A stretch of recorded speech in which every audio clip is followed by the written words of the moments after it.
आप देख रहे हैं प्रेरणा संवाद। मैं हूं पल्लवी। आज के प्रमुख समाचारों पर एक नजर।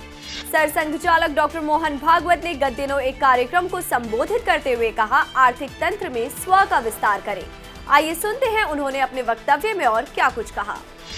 लघु उद्योग का क्षेत्र, लघु उद्योग, मध्यम उद्योग, कारीगर, ये सारी जो बातें हैं आर्थिक तंत्र की, ये मनुष्य मात्र को ऐसा आर्थिक तंत्र देने वाली बात है जो प्रत्येक मनुष्य को स्वतंत्र करते हुए भी उसको अलग नहीं करती, उल्टा स्वतंत्र होकर भी एक दूसरे की चिंता करने वाला मनुष्य उसमें से खड़ा होता है, किसी पर निर्भर नहीं है, लेकिन अपनी शक्तियों का उपयोग किसी के लिए करेंगे।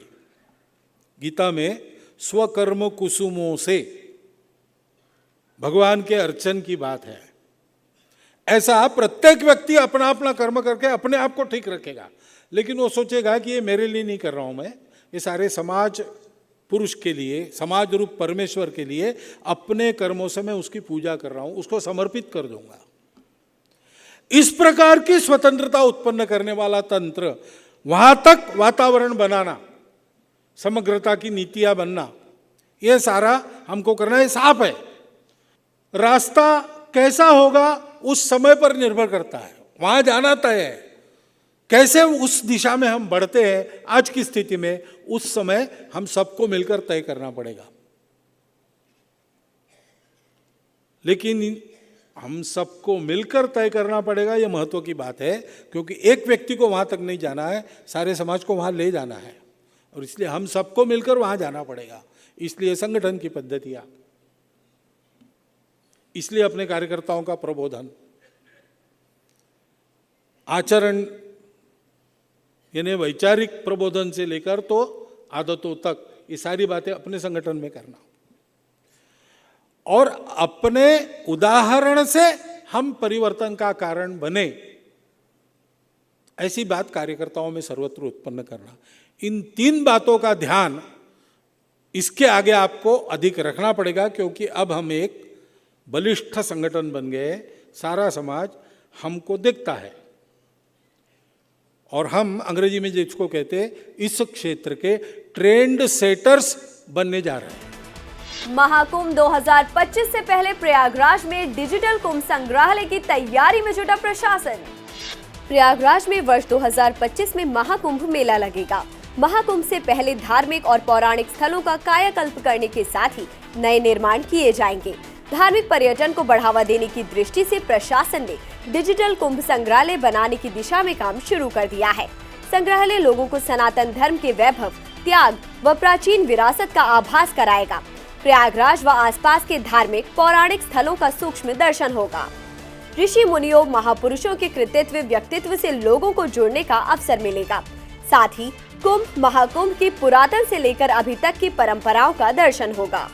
आईएएस अफसर ने जताई एकलौती बेटी से लव जिहाद की आशंका। धर्मांतरण के लिए खौलते तेल से जलाने का लगाया आरोप। गाजियाबाद से लव जिहाद का मामला सामने आ रहा है। यहाँ एक आईएएस अधिकारी की बेटी को लव जिहाद में फंसाया जा रहा है। आरोप है कि मुस्लिम युवक ने युवती का धर्म परिवर्तन कराने के लिए उसका चेहरा तेजाब से जला दिया। दिल्ली में तैनात आईएएस अधिकारी के सारंगी ने बताया कि उनकी इकलौती बेटी डॉक्टर हर्ष भारती 2016 में यूक्रेन से एमबीबीएस की पढ़ाई कर लौटी थी। इसके बाद से ही मवाना का रहने वाला अब्दुल रहमान उनकी बेटी के पीछे पड़ा हुआ था। उसने साजिश के तहत बेटी को फंसाया। इसके पीछे उसका मकसद बेटी का धर्म परिवर्तन कराने का है। उनका कहना है कि शादी कराने वाली संस्थाएं भी इस साजिश में शामिल है। सारंगी ने एफआईआर में कहा कि शख्स ने फरेब का जाल बुनकर उनकी बेटी को फंसाया। उसने पहले बेटी को घायल किया, फिर सहानुभूति दिखाई और उसके बाद दबाव बनाकर साथ में रखने लगा। इस पूरे घटनाक्रम में मौलानाओं ने भी उसका साथ दिया। सारंगी ने बेहद गंभीर आरोप लगाते हुए कहा कि उसने खौलते तेल से बेटी का चेहरा जलाने की कोशिश की थी, ताकि अब्दुल से शादी की बात मानने के सिवाय उसके पास कोई और चारा न बचे। अब्दुल के पीएफआई से जुड़े होने का आरोप लगाया गया है। पुलिस ने एफआईआर दर्ज कर जांच शुरू कर दी है। एबीवीपी चलाएगा राष्ट्रभक्ति अभियान। देश में जोड़ेगा 5 करोड़ नए छात्र, 3 गुना बढ़ाएगा कार्य। अखिल भारतीय विद्यार्थी परिषद अपने 75वें वर्ष पूरे होने पर देश भर में 5 करोड़ नए विद्यार्थियों को अपना सदस्य बनाएगी। ऐसे में विद्यार्थी परिषद अपने कार्य को 3 गुना तक बढ़ाएगी। विद्यार्थी परिषद अपने 75 वर्ष पूर्ण होने पर देश भर में ऐसे अभियान चलाएगी जिससे छात्रों में राष्ट्रभक्ति की भावना और मजबूत होगी। विद्यार्थी परिषद में संगठन के विस्तार के लिए इस वर्ष पूरे देश भर में 1500 नए पूर्णकालिक विस्तारक निकाले जाएंगे। स्वामी जितेंद्रानंद ने कहा, कोर्ट का आदेश मानना प्रशासन का काम, ज्ञानव्यापी परिसर का सर्वे होकर रहेगा।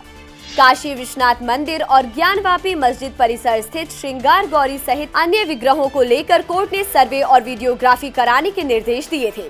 मुस्लिम पक्ष की आपत्ति के बाद अब अखिल भारतीय संत समिति के महामंत्री स्वामी जितेंद्रानंद सरस्वती ने कहा कि इस मामले में मुस्लिम पक्ष की ओर से अनावश्यक आपत्ति की जा रही है कि मस्जिद में गैर मुस्लिम प्रवेश नहीं कर सकता। हम किसी को मस्जिद के अंदर नहीं आने देंगे। 1935, 1936 और 1937 के मुकदमे में सर्वे हुआ है। दो बार जिला जज ज्ञानवापी के अंदर जा चुके हैं। कोर्ट के आदेश का पालन करना प्रशासनिक जिम्मेदारी है। गले में रुद्राक्ष की माला, ललाट पर त्रिपुंड लगाए रिंकू सिंह ने WWE में लहराया भारत का परचम।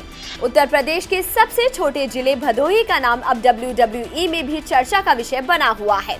दरअसल यहाँ के रिंकू सिंह राजपूत उपाख्य वीर महान ने ऐसा कारनामा कर दिखाया है जिससे पूरा देश उन पर नाज कर रहा है। बता दें कि वीर महान ने वर्ल्ड रेसलिंग एंटरटेनमेंट का खिताब जीता है, जिसके बाद पूरे जनपद में खुशी का माहौल है। उन्होंने अपने करियर की शुरुआत भाला फेंकने से की थी, लेकिन बेसबॉल के जरिए उन्होंने पैसा कमाया। अब रेसलिंग के मैदान पर कमाल कर रहे हैं। 7 समंदर पार अमेरिका में WWE टूर्नामेंट में जीत दर्ज करने वाले वीर महान सोशल मीडिया पर भी काफी फेमस है। माथे पर त्रिपुंड, गले में रुद्राक्ष की माला और बाजू पर श्री राम के नाम के कारण वीर महान का लुक सभी को आकर्षित करता है। आइए अब डालते हैं एक नजर आज की प्रमुख सुर्खियों पर। मुरादाबाद में नाबालिग से दुष्कर्म मामले में आरोपी नूरेश, शाकिर, शाने और इरशाद गिरफ्तार। प्रधानमंत्री नरेंद्र मोदी यूरोप की अपनी 3 दिवसीय आधिकारिक यात्रा के बाद भारत के लिए रवाना हुए। नोएडा में जामा मस्जिद के पास अवैध हथियार के साथ संदिग्ध गिरफ्तार, जांच में जुटी पुलिस। अमीनाबाद हनुमान मंदिर परिसर में मंदिर की आड़ में बन रही अवैध मार्केट पर चला बुलडोजर। बुलंदशहर में घुड़चढ़ी में मुस्लिम युवकों ने मचाया उत्पात, महिलाओं से की अभद्रता। मेरठ में ड्रग माफिया हाजी तस्लीम की 1.5 करोड़ की संपत्ति जब्त। उच्च न्यायालय इलाहाबाद का बड़ा आदेश, थाने में किसी को बुलाने के लिए थाना अध्यक्ष की मंजूरी जरूरी, बिना मंजूरी के अधीनस्थ भी नहीं बुला सकेंगे पूछताछ के लिए। सीएम योगी के साथ फोटो की तारीफ में मुनव्वर राणा ने ट्वीट की शायरी, लोगों ने कहा बदले बदले दिख रहे मुनव्वर के स्वर। पंजाब के करनाल से बब्बर खालसा के 4 आतंकी गिरफ्तार आतंकियों के पास से बड़ी मात्रा में हथियार और बारूद बरामद। बड़ी घटना को अंजाम देने की फिराक में थे गिरफ्तार आतंकी, पूछताछ जारी। आज के समाचारों में इतना ही, फिर लेकर आएंगे कुछ नए समाचार। तब तक के लिए नमस्कार।